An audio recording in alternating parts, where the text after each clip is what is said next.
కేంద్ర ప్రభుత్వం మీద నమ్మకం ఉంది. రేపు మేలో ఏప్రిల్లో మా ప్రభుత్వం రాగానే మీరు ఎంబడే మీద పడతారు. జగన్మోహన్ రెడ్డి గారు తెచ్చిన ఎక్సెస్ అప్పులు మొత్తం కూడా తెచ్చిన అప్పులు నిబంధనలు దాటి తెచ్చారు కదా, మనం అందరికీ తెలుసు కదా. మీద పడి ఇమ్మీడియట్గా మీ ప్రభుత్వం అంటే ఆంధ్రప్రదేశ్ ప్రభుత్వము నిబంధనలు దాటి 2 లక్షల కోట్లు తేవాల్సిన కూడా 4 లక్షల కోట్లు తెచ్చారు కాబట్టి ఆ 2 లక్షల కోట్లు మేము కట్ చేస్తున్నాం అని చెప్పేసి కట్ చేస్తారు. చూడండి, రాష్ట్రానికి నష్టం అది కాదు స్వామి, మీకు ఇంకా అర్థం కాలేదు. మీకు నాకు కవిహృదయం అర్థం కాలేదు. డెఫినెట్గా మీ వాళ్ళు రియాక్ట్ అవుతారు సార్ అన్న. రేపు మేలో రియాక్ట్ అవుతారు. ఏప్రిల్లో మా గవర్నమెంట్ ఫామ్ అవుతుంది. మేలో రియాక్ట్ అయ్యి వీళ్ళు తెచ్చిన ఎక్సెస్ మొత్తం నెక్స్ట్ ప్రభుత్వాన్ని కట్ చేస్తారు. చూడండి, టీడీపీ రాగానే గ్యారంటీగా అమ్మడపడుతుంది. ఎందుకంటే ఆంధ్రప్రదేశ్ రాష్ట్రాన్ని ఆంధ్రప్రదేశ్ ప్రజల్ని ఖచ్చితంగా కేంద్ర ప్రభుత్వం భారతీయ జనతా పార్టీ ఆదుకుంటుంది. ఆదుకోదు, జగన్మోహన్ రెడ్డి గారిని మాత్రం ఆదుకుంటుంది. ఎందుకంటే ప్రసక్తే లేదు. జగన్మోహన్ రెడ్డి ఎవరన్నా 28 రాష్ట్రాలు ఒక రాష్ట్రానికి ముఖ్యమంత్రి అయినా కేంద్ర ప్రభుత్వానికి ఆయనకి ఏం సంబంధం లేదు. కేవలం రాష్ట్ర ముఖ్యమంత్రులకి కేంద్ర ప్రభుత్వానికి ఉంటే సంబంధం మాత్రమే కేంద్ర ప్రభుత్వానికి ఉంది. జగన్మోహన్ రెడ్డి గారిని వెనకాలేసుకోవాల్సిన అవసరం మాకు లేదు. తమిళనాడు, కేరళ, వెస్ట్ బెంగాల్, తెలంగాణ ఇక్కడ బీజేపీ ప్రభుత్వాలు కాదు ఉండేది, కరెక్టేనా? ఈ రాష్ట్రాల మొత్తానికి ఎప్పుడో స్వాతంత్రం వచ్చినప్పటి నుంచి ₹2 ఎక్కువ తెచ్చారని చెప్పేసి అప్పులు, ఓకేనా? మొత్తం లెక్కలు కట్టేసి లాస్ట్ 2 ఏళ్ళు కట్ చేసేశారు, ఓకేనా? కట్ చేస్తే వీళ్ళందరూ సుప్రీంకోర్టుకి వెళ్ళారు. ఎప్పుడో తెచ్చినా ఇప్పుడు మా మీద ఖర్చు పెడితే ఎట్లా? మరి ఒకేసారి ఇంత కట్ చేస్తే కష్టము. వాళ్ళు కూడా ఏమన్నా కొంత వాయిదాల పరంగా కట్ చేసుకోమని చెప్పినా కూడా ఏం లేదు, సుప్రీంకోర్టుకి వెళ్ళారు. ఇది కాకుండా ఇంకొక రాష్ట్రం ఉంది బీజేపీ లేనిది, అదే ఆంధ్రప్రదేశ్. వాళ్ళందరికీ కట్ చేస్తే ఇక్కడ కట్ చేయకపోగా ఈ ఒక్క సంవత్సరంలోనే ఈ 9 నెలల్లో 92,000 కోట్లు అప్పించారు.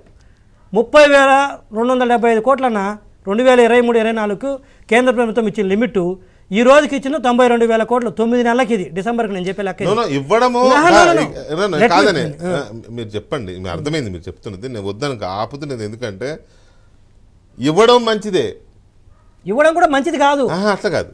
ఒక రాష్ట్రానికి ఆర్థికంగా సాయం చేయడాన్ని ఎవరు వద్దన్నారు, కానీ ఇది అంటే రాష్ట్రాన్ని ముంచే కార్యక్రమం. అందుకనే మంచిది కాదు.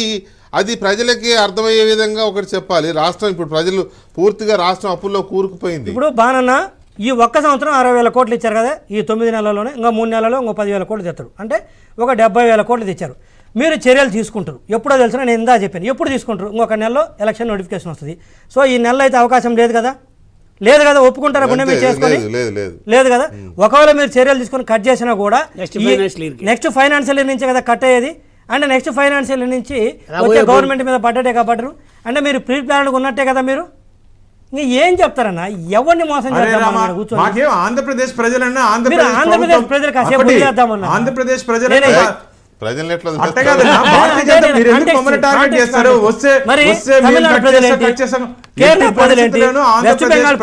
ఇబ్బంది పెట్టము, ఆంధ్రప్రదేశ్ ప్రజల్ని అక్కడ మీరు ఒకసారి గైడ్ లైన్స్, ఒకసారి ఆ రాష్ట్ర ప్రభుత్వం ఇచ్చినటువంటి గైడ్ లైన్స్ ఒకసారి చూడండి. ఫైనాన్షియల్ ఏ విధమేంటి వాళ్ళు పంపించిన ప్రపోజల్స్ కానీ వచ్చిన రిప్లై కానీ ఒకసారి అన్ని అధ్యయనం చేస్తే